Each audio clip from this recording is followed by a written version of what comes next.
¿Cómo están, amigos de Perú 21? Soy Pablo Vil y hoy tengo el gran honor de estar con alguien legendario, con un artista, con un escritor, con el director de Monos y Monadas, la legendaria revista. Y para comenzar quisiera leer un breve texto de puño y letra del mismo, donde él se describe con más audacia de la que yo estoy hablando. No olvide que, si alguna vez está ansioso, malhumorado, melancólico o furibundo, no tiene de qué preocuparse. Llámeme, ese es un trabajo para Supermono. Estamos aquí con Supermono, el gran Nicolás Yeroy. Listo, ¿cómo está, don Nicolás? Felizmente estoy todavía. Está todavía. Y muy a gusto, muy bien, muchas gracias. ¿Cómo lo ha encontrado esta feria del libro? ¿Cómo ha sido ese volver a una feria, perderse un poco, detenerse, ser intervenido también en el camino? Bueno, lo primero que me llama la atención es la concurrencia, que es cuantiosa, porque yo nunca imaginé que hubiera tantas personas que supieran leer en el Perú. Y menos aún que tuvieran dinero para adquirir un libro. Digamos, en el Perú justamente la lectura, la cultura en general es una empresa noble, casi heroica, ¿no? Sí, y que rinde muy poco fruto. Basta ver a nuestros gobernantes. Ninguno de ellos sabe escribir su nombre sin falta de ortografía. Y parece que ellos son los más entusiasmados en que no dejemos parte de nuestra ignorancia. Eso, en realidad, todas las generaciones que me ha tocado ver pasar han sido fruto del esmero de nuestras autoridades por volvernos cada vez más ágrafos, más palurdos, ¿no? Para no entender nada. Bueno, rebaño silencioso, gobernante victorioso. Y justamente esa ha sido una constante. Vamos a hablar de Monos y Monadas, justamente este libro que está presentando usted con ocasión de esta feria, que tiene un subtítulo peculiar: La sonrisa perdurable. ¿Qué significa este libro para usted? Significa la síntesis de casi 4 generaciones de escritores Yeroy que ya tiene la familia, ¿no? Y la síntesis de la esencia de ese legado, ¿no? La sonrisa, la ironía, la agudeza inteligente, ¿no? Las ganas de celebrar la vida y no dejar de joder al mismo tiempo. ¿Cómo nació la idea de justamente recopilar? Porque me imagino de que acá se reúnen unas cuantas páginas, pero las páginas que se han quedado afuera deben ser miles. Bueno, sí, ya vengo preparando el siguiente tomo. No ha terminado de aparecer este y a la fecha me solazo viendo cómo de una manera natural, no prevista ni planeada, poco a poco he ido casi creando un género literario, porque no es una novela, no es un relato breve, Claro. no es una colección de poemas, no es una obra de teatro.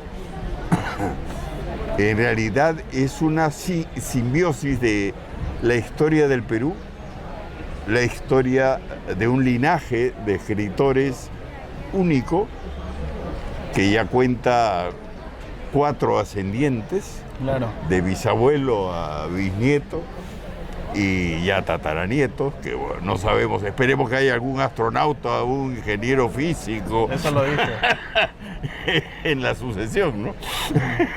Pero bueno, la historia del Perú, como digo, y la suerte de historias curiosas que puede constituir el repositorio de anécdotas de 4 generaciones de personas públicas dedicadas a la literatura y al periodismo, que se han vinculado con personajes públicos dedicados al poder. Y que los han molestado. Sí, nunca lo han admitido, sino de vez en cuando con unas cuantas bombas, querellas judiciales, persecuciones, requisas. Y don Nicolás, ¿usted se ha puesto a pensar o a reflexionar? Porque no es común que 4 generaciones, comenzando por su abuelo, Leonidas, se dediquen justamente a eso, a la literatura, a las letras, al humor, al humor incisivo. ¿Por qué cree que se dio esto? ¿Cómo se dio esto? ¿Fue un voz a voz, contar los relatos, ver un poco lo que hacía su antecesor?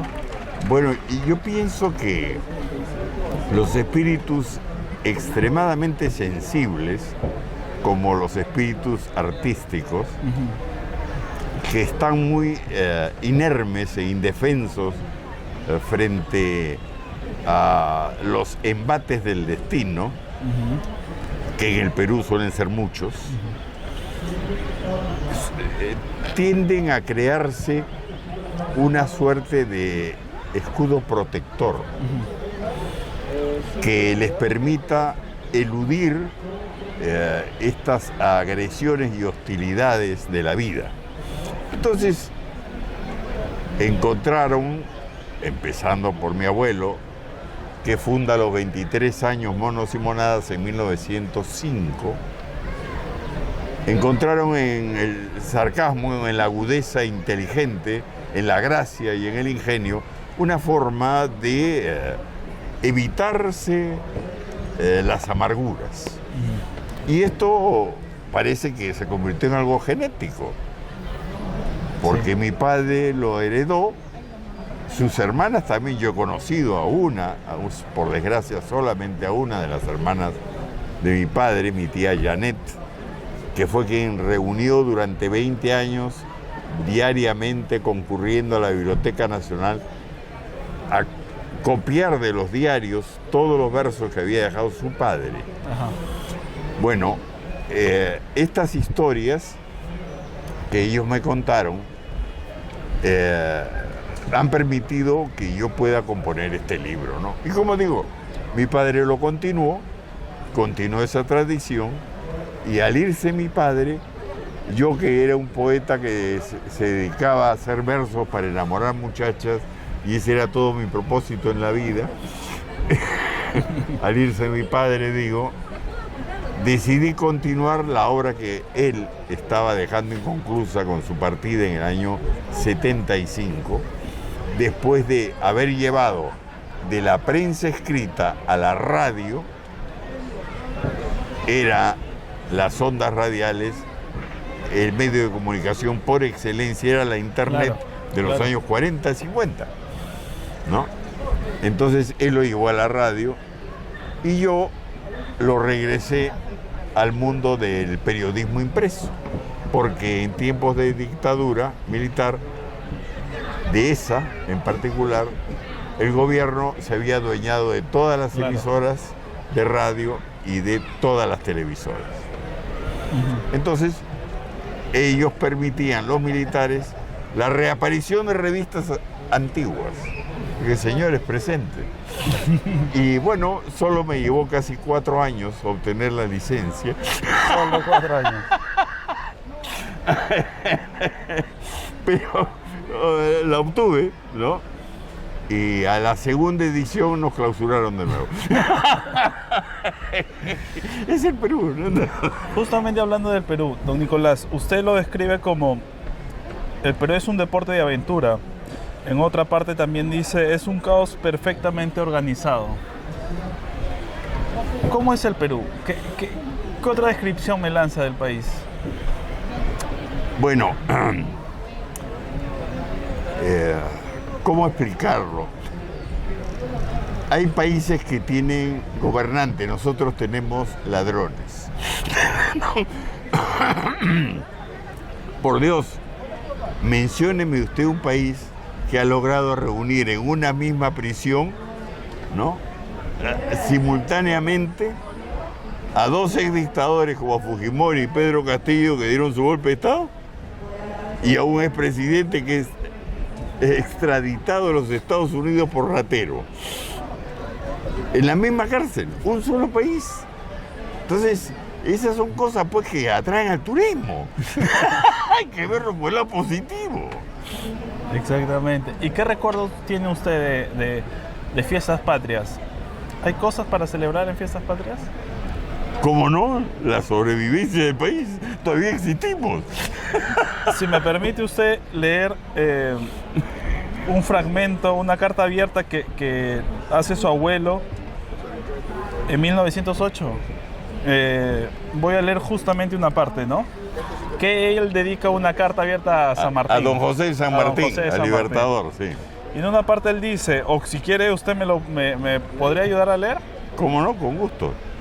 Quizás esta parte que me ha llamado más la atención es la tercera y cuarta. Tercera y cuarta estrofas. Y desde aquella lejana fecha que es justo que alabe y que es gloria americana, ay, don José, usted no sabe lo que es la tierra peruana. Desde los primeros años vivimos aquí de engaños. Desde nuestra independencia, el más audaz, no el capaz. Por farsante y por audaz, se sentó en la presidencia y nos robó toda paz. Bueno, esto fue escrito en 1908. Podría ser escrito en este mismo momento y nadie notaría la diferencia. No ha perdido vigencia. Eso es sorprendente. Es impresionante, ¿no? ¿Y cómo nos ha ayudado pues el humor a sobrevivir, como usted lo mismo menciona? Dándonos la vida, sin sentido del humor, uno muere acá lanzándose de cabeza en el acantilado de la Costa Verde. Si no nos reímos de lo que nos pasa, estamos perdidos. Aquí los únicos que ganarían mucho dinero serían los psiquiatras y las funerarias. ¿Y qué político, bueno, en todos estos años que usted ha estado en Monos y Monedas, si tuviera que mencionar a uno o dos políticos que le llamaban la atención por algo en particular o algo que usted rescataba, algo risible, quizás, ¿cuáles serían? Yo diría que de los recientes, Valentín Paniagua y Francisco Sagasti. Eso está para mí clarísimo. Y la razón es sencilla. Ninguno de los dos fue elegido en elecciones generales. Ninguno de los dos gobernó más de 7 meses. Y ninguno de los dos robó. El problema somos nosotros. Es que no, y también la ley de elecciones, la ley orgánica de elecciones que tenemos, que es un desastre. Aquí cualquier buscavidas, cualquier sinvergüenza, maleante, malviviente, prontuariado, llega a ejercer el poder. Desde alcaldes, desde regidores, ¿no?, hasta presidentes de la República. Entonces, nos hemos convertido en especialistas en hacernos gobernar por los peores de todos nosotros. ¿Y alguna vez algún político, quizás algún gobernante, colmó su paciencia? Todos. Pero al punto de ya no generarle risas. Bueno, lo que ocurre es que yo tengo como práctica íntima esencial, ¿no?, guardarme esos ataques de furia, ¿no?, en lo más íntimo del alma, ¿no? Porque si me dejo llevar por ellos, mi mamá me decía, hijito, ¿qué ganas? ¿Qué ganas con ese mal rato? Entonces me dedico a tomar un papel en blanco, una pluma, ¿no?, y escribir unos versos que me permitan y le permitan al público pasarla bien cuando todo indica que debería uno estar pasándola mal, ¿no? Entonces, esas expresiones de hastío, ¿no?, de ira contra los poderosos que se convierten en tiránicos, seres tiránicos y abusivos, se las dejo a las multitudes que en algún momento reaparecerán y saldrán a las calles, ¿no?